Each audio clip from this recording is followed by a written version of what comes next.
वो क्या कहते हैं कि ना मोहब्बत ना दोस्ती के लिए वक्त रुकता नहीं किसी के लिए। और वक्त जो है बहुत तेजी से गुजरता जा रहा है और शायद लोगों को इस चीज का इदराक नहीं है कि अब जो है बहुत करीब टाइम आ चुका है कि वर्ल्ड कप शुरू होने वाला है। जैसे मैंने आपको पहले बताया कि वर्ल्ड कप में हमारे पास ये मार्जिन नहीं है कि हम जो है वो प्ले ऑफ तो खैर बहुत ही बात की बात है, प्ले ऑफ कहाँ से आ गए, हम लोग खेल सके वार्म अप मैचेस, क्योंकि उस वक्त हमारा पाकिस्तान और इंग्लैंड की सीरीज चल रही होगी तो इंग्लैंड ने भी वार्म अप मैच कोई नहीं खेलना, हमने भी कोई नहीं खेलना। अब एक मैच की दूरी पे सिलेक्शन रह गई हुई है एक्चुअली, और वो है 22 तारीख का मैच।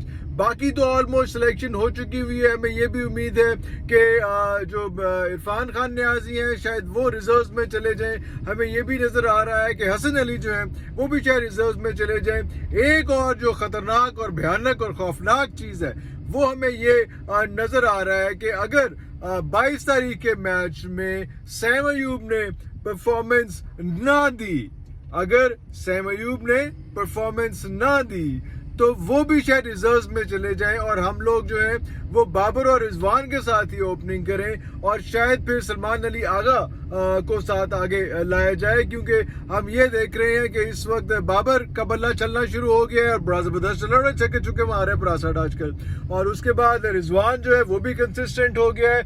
और पिछले 2 मैचेस में हमें जो एक बड़ी इंपॉर्टेंट चीज मिली है, हमें जो मिडिल ऑर्डर में हमारा बैटर जो आजम खान नहीं चल पा रहा था और उसने भी अच्छा बल्ला घुमाया है और वो भी पता चला है कि बड़ा कॉन्फिडेंट निकल के आया है अब। और आपके फखर जमान पहले ही आपने देख लिया कि उसकी शॉटें जो है वो पहले ही आउट ऑफ द वर्ल्ड है और वो पहले ही अपनी पेस दिखा चुका हुआ है, कोई ऐसा मसला नहीं है। अब जो एक इशू रह गया है बैटिंग साइड पे, बॉलिंग भी हमारी कोई इतनी माठी नहीं जा रही।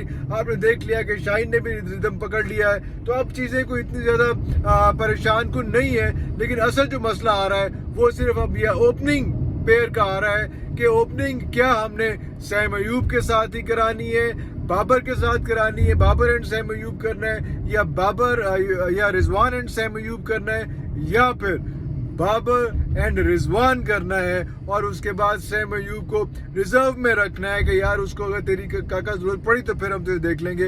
हालांकि इन लोगों ने ये भी कोशिश की है और अच्छी एफर्ट थी, कोई बुरी एफर्ट नहीं थी कि उसको जो है वो बैटिंग ऑलराउंडर के तौर पे लिया जाए और उससे गेंदें फिकवाई जाए। उसने जो जितनी गेंदें फेंकी हैं कोई बहुत ज्यादा रगड़ा लगा भी नहीं उसको।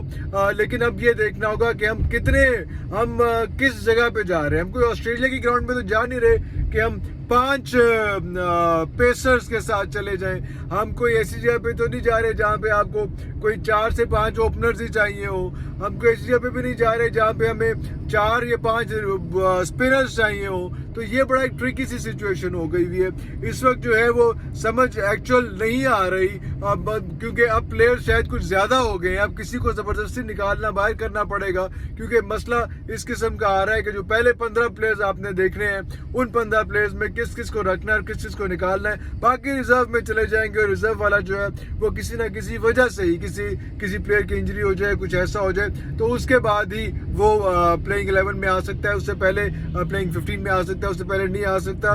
तो ये थोड़ा सा एक रौला पड़ा हुआ है जो और जो ज्यादा मेजर रौला जो है वो ऑब्वियसली इस वक्त बॉलर्स का नहीं है, बैटर्स का नहीं है, ओपनर्स का है। ओपनर्स में भी सिर्फ सैम अयूब का है, क्योंकि अगर आपने दूसरे ओवर में ही रिजवान को ले आना है, दूसरे ओवर में ही बाबर ने आ जाना है, तो फिर उसका मतलब है कि आपको फिर पहले ओवर में ही उनको लाने की कौन सी कोई क़यामत आती है कि आप पहले ओवर में से ही उसको ले आए।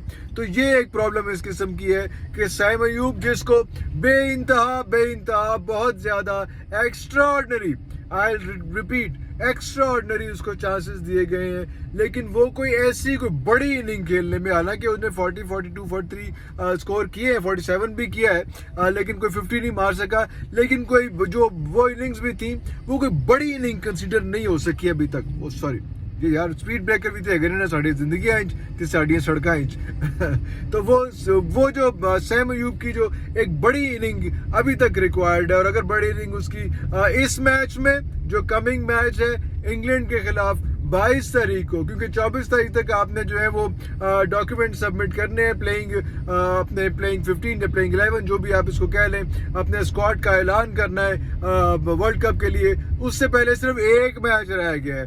अब सैम का कैरियर जो है वो इस एक मैच की दूरी में है और पूरे प्लेयर्स का कैरियर एक मैच की दूरी पे है कि जो लोग इनके साथ खड़े रहे हैं सैम के साथ कि नहीं सैम ही अच्छा कैप्टन होगा, सैम ही बेहतरीन कैप्टन नहीं सॉरी सैम ही अच्छा वो होगा ओपनर होगा।